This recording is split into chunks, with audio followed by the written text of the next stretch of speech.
Everyone, welcome to my channel. तो आज हम करने वाले हैं class 11 physics units and measurement के कुछ टॉपिक और न्यूमेरिकल्स। तो उसमें सबसे पहले आता है conversion of units. Kilometre 10⁻³ centimetre, hectametre 10⁻² centimetre, decametre 10⁻1 centimetre, decimetre 10⁻⁻1 metre, centimetre 10⁻⁻2 centimetre, millimetre 10⁻⁻3 metre. तो जैसे देखिए 100 सेंटीमीटर में 1 मीटर होता है और वैसे ही 1 सेंटीमीटर 1/100 मीटर होता है। वैसे ये यूनिट्स कन्वर्जन है। इसे हम ऐसे भी लर्न कर सकते हैं, kilo hecta deca metre deci centi millimetre, kilo hecta deca metre deci centi millimetre. तो ये शॉर्ट ट्रिक हो जाती है इसकी। तो 3 सिस्टम ऑफ यूनिट्स होते हैं हमारे पास, MKS, CGS और FPS। MKS क्या होता है? मीटर किलोग्राम सेकंड्स, जो SI यूनिट भी होती है। और CGS centimetre gram second, FPS foot pound और सेकंड। तो आप देखते हैं N मैग्नीट्यूड को कहते हैं और U यूनिट होता है। जैसे 2 kg होगा 2 किलो, 2 इसमें मैग्नीट्यूड हो जाएगा और kg इसमें यूनिट हो जाएगी। तो अब देखते हैं to convert a physical quantity from system of unit to another.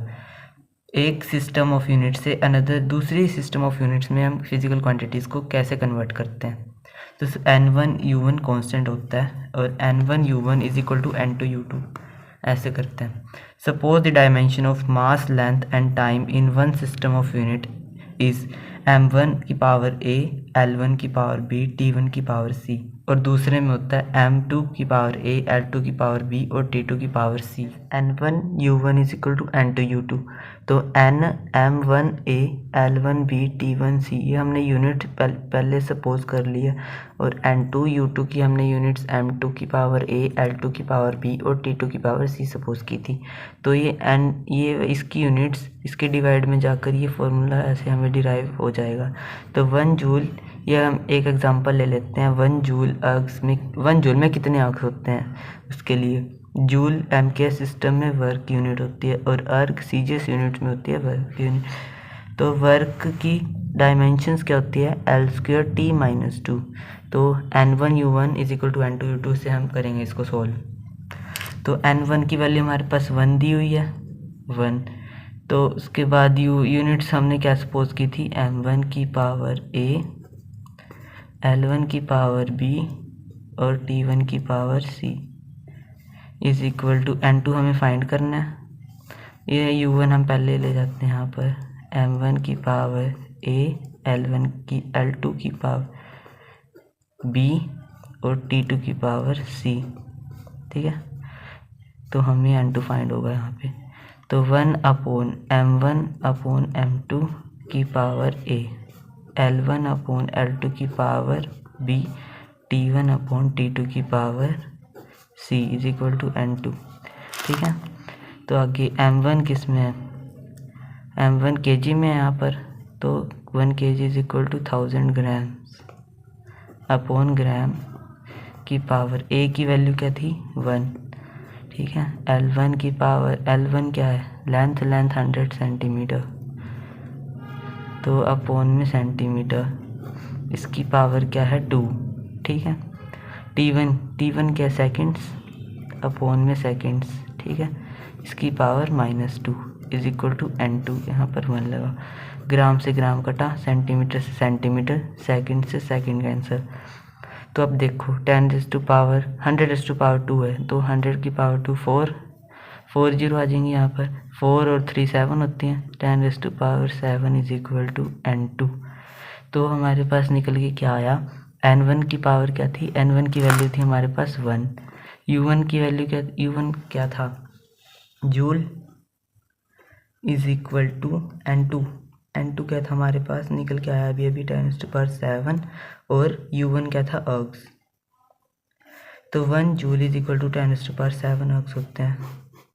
Significant figures, significant कुछ नहीं है, बस इसके रूल्स लर्न करने होंगे। All non zero digits to count, कोई भी नॉन ज़ीरो डिजिट होगी उसको हम काउंट करेंगे। 24 जैसे 24, इसमें कोई ज़ीरो तो नहीं है, तो इसके 2 सिग्निफिकेंट फिगर्स होंगे। 3.26 ये क्या है? 3 सिग्निफिकेंट फिगर्स होंगे, इसके कोई ज़ीरो नहीं है। लीडिंग ज़ीरोज़ डोंट काउंट, जो भी लीडिंग ज़ीरो है उसको हम काउंट नहीं करेंगे, जैसे स्टार्टिंग में आ जाते हैं zero in front of numbers, जैसे 0.0025, तो इसमें 2 ही सिग्निफिकेंट फिगर्स होंगे, इसको हम काउंट नहीं करेंगे, ठीक है। अब captive zeros do count. Captive zeros क्या मतलब है, zero between non zero numbers, जो नॉन ज़ीरो नंबर्स के बीच में आएंगे उसको हम काउंट करेंगे, जैसे 1 5 0, यहाँ पर 0 आ गया, उसके बाद 4 है, तो ये 0 बीच में आ रहा है तो इसको हम काउंट करेंगे, तो 4 सिग्निफिकेंट फिगर्स होंगे इसके।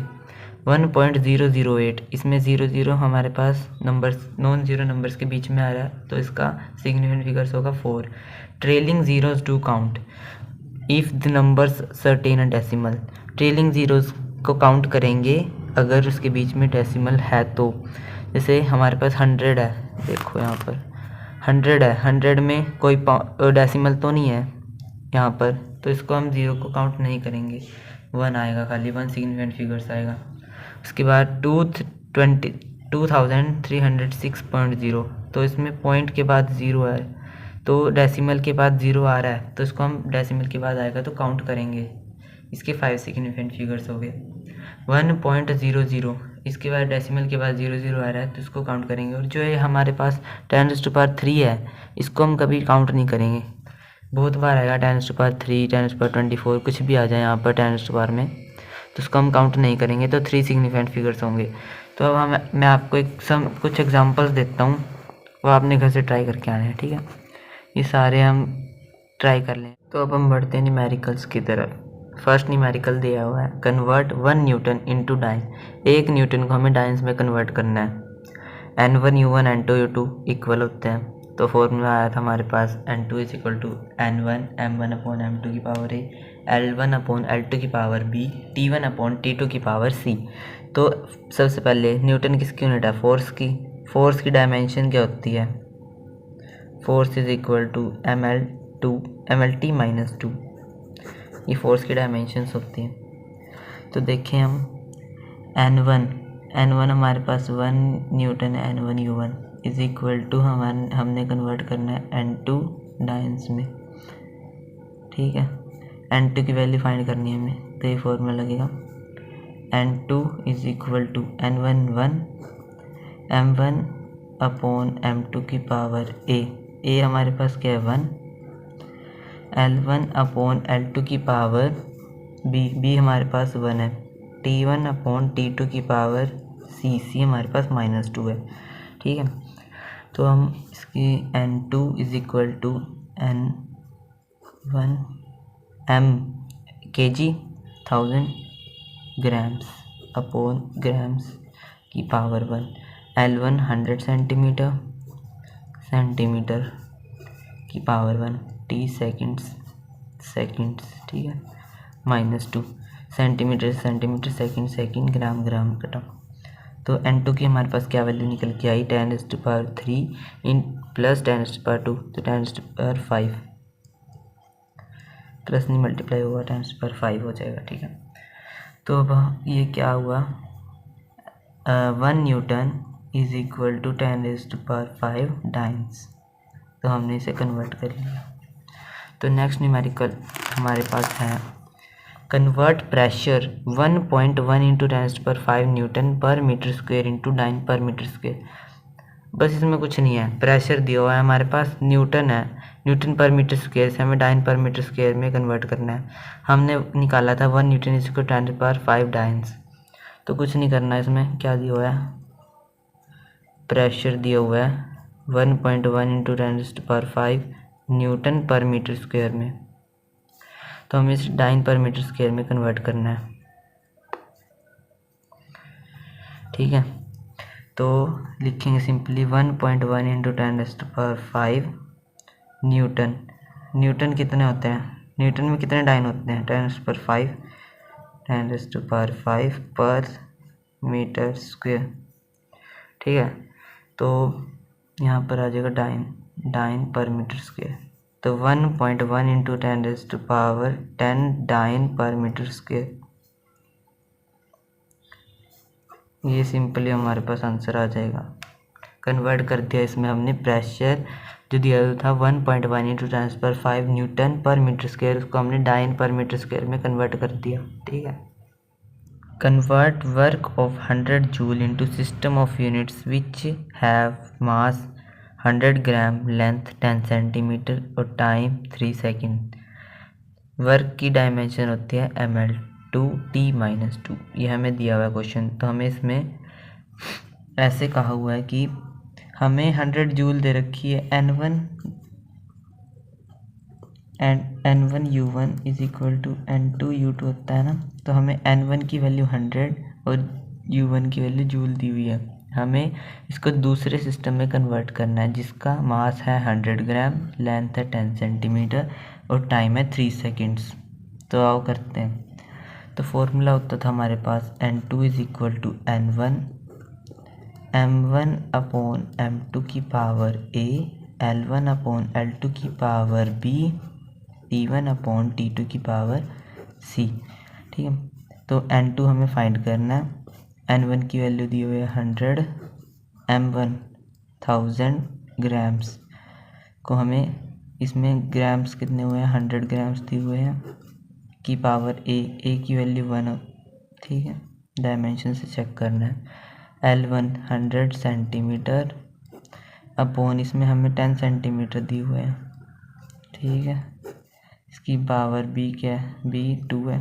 ठीक है, तो T सेकेंड्स अपॉन इसमें हमें 3 सेकेंड्स दिए हुए हैं, उसकी पावर -2। तो देखिए अब इससे कैंसर, सेंटीमीटर सेंटीमीटर, सेकंड से सेकंड कैंसर, 2 0 से 2 0 कैंसर, 1 से 1 कैंसर। अब देखो N2 is equal to 100 multiply by 10, 1 ये पावर, इसकी वैल्यू है 10, 2 पावर है तो 100 हो जाएगा। अब ये -2 है, इसकी पावर ऊपर जाएगी, इंटू में 3 हो जाएगा, 3 का स्क्वायर 9। तो आ जाएगा हमारे पास 9 इंटू 10⁻⁴ 2 3 4 5 10⁻⁵। आगे इसकी जो यूनिट्स होंगी, क्योंकि हमारे पास हमने यूनिट्स इसलिए नहीं लिखी क्योंकि हमें दी नहीं थी किस में कन्वर्ट करना है। तो जो आएगी यूनिट्स वो इसकी यूनिट्स हो जाएगी। ठीक है, तो हम ना नेक्स्ट न्यूमेरिकल करेंगे। Check the correctness of the given formula. V is equal to √2gm/r और इसका B पार्ट है T is equal to 2π L√L/g। हमें सारी डायमेंशन दी हुई है, हम सोल्व करते हैं। इसमें LHS में है वेलोसिटी दी हुई है जिसकी डायमेंशन होती है LT-1। ठीक है, और RHS में क्या है √2gm/r। ठीक है, इसमें 2 इसमें कांस्टेंट हो जाएगा। G की हमारे पास डायमेंशन दी हुई है M-1 L3T-2 ये, और M की हमारे पास डायमेंशन M। R की क्या होती है, R एक लेंथ है तो लेंथ L। ठीक है, अब इसको हम सोल्व करेंगे। M-1 से ये कैंसिल हो जाएगा, L3 एक L से एक कैंसिल, यहाँ पे स्क्वायर, तो L² T-2 का स्क्वायर का अंडर रूट, यहाँ पर अंडर रूट आएगा सारे में। तो सोल्व करके आ जाएगा LT-1। तो RHS और LHS हमारे पास इक्वल आ गए। RHS is equal to LHS, so LHS is equal to RHS, so V is equal to √2gm/r। ये फॉर्मूला करेक्ट है।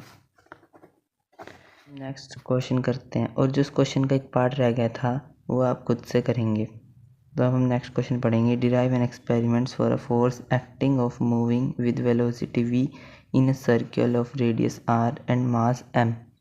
तो इसमें हमें एक फॉर्मूला डिराइव करना है फोर्स के लिए, जिसे हम वेलोसिटी और रेडियस और मास हमें दिया हुआ है। Force is directly proportional to velocity, radius और मास। A, B, C और पावर मान लेते हैं, इसको हम ऐसे करेंगे सोल्व, डायमेंशनली सोल्व करेंगे इसको हम। ठीक है, फोर्स की डायमेंशन क्या होती है यहाँ लिख देते हैं। फोर्स की डायमेंशन होती है mlt-2। ठीक है, वेलोसिटी की होती है LT-1। रेडियस एक लेंथ है L, मास M। ठीक है, तो V की पावर A मतलब एल टी माइनस 1 की पावर ए, आर लेंथ की पावर बी और मास की पावर सी। ठीक है, अब इसको अलग अलग सेपरेट करेंगे, लिखेंगे एल की पावर ए और यहाँ पर बी भी है तो ए प्लस बी, टी की पावर माइनस ए और एम की पावर सी। ठीक है, और फोर्स की डायमेंशन थी हमारे पास एम एल टी माइनस 2। तो यहाँ पर कंपेयर करेंगे हम दोनों को। सी की वैल्यू क्या है हमारे पास 1। ठीक है, और यहाँ से हमारे पास ए की वैल्यू टी, ए की वैल्यू -2, मतलब minus a is equal to -2 के इक्वल। तो ए की वैल्यू हमारे पास 2 आ गई यहाँ सोल्व करके। और A plus B is equal to कितना है हमारे पास 1 के इक्वल। तो ए की वैल्यू 2 आई थी plus B is equal to 1, b की वैल्यू हमारे पास -1 आ गई। तो ठीक है, ए बी और सी की तीनों की वैल्यू आ गई हमारे पास। तो हम फॉर्मूला हमारा निकल के आ गया है, v की पावर a थी, v की पावर 2v का स्क्वायर, r की पावर b थी तो r की पावर -1 और m की पावर 1। ठीक है, तो अब हमारा f इज़ इक्वल टू कोई के कॉन्स्टेंट लगा देंगे, v का स्क्वायर r अपॉन में चले जाएगा क्योंकि -1 थी। तो फॉर्मूला क्या आया, f is equal to k m v square upon r. तो ये फॉर्मूला डिराइव होता है, इस क्वेश्चन को दिया हुआ था जो हमें इस क्वेश्चन से ये फॉर्मूला डिराइव होता है। तो बस हम यहीं तक रखेंगे इस वीडियो को। जितना भी समझ में आया हुआ आप इस चैनल को लाइक, सब्सक्राइब और शेयर ज़रूर करना, और जिसमें आपको डाउट होगा कमेंट ज़रूर करना प्लीज़।